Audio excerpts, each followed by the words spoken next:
Sad guys, kasi alam nyo ito, isa rin to sa pinaka-memorable namin nung college days namin na wala kaming, yung sakto yung pera lang namin, yung parang ano lang, pang pamasahe, pang kain.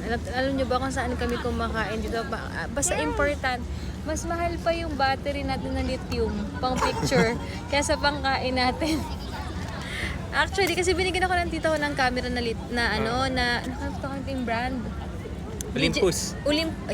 Olympus na camera, pero battery operated siya. Olympus. Pero dapat yung battery na bibili namin is dapat lithium battery, tapos sa 300 plus siya guys. Tapos basta ang budget lang namin may 300 pesos kami para sa ilang araw na battery na yon.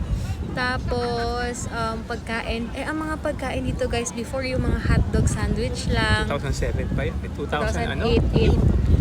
At tapos yung mga food dito, hindi ko makakalimutan, corn na may cheese, may butter with May cheese, hotdog. may hotdog sandwich na tender, juicy, ganon.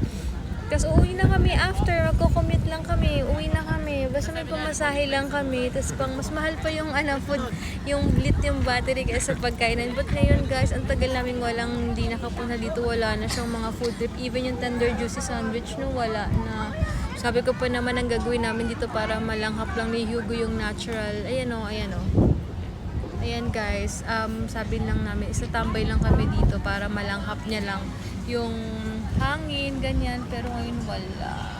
I'm so sad. Pero okay lang, at least importante, pag naaamoy niya, dati nawawala yung bubo niya, yan din naman kanina. Diba? O mag-stay pa kami ng ilang minutes dito para maging okay siya. Pero nakakamiss lang.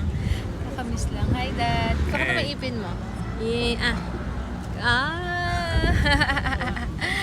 lang, sige go.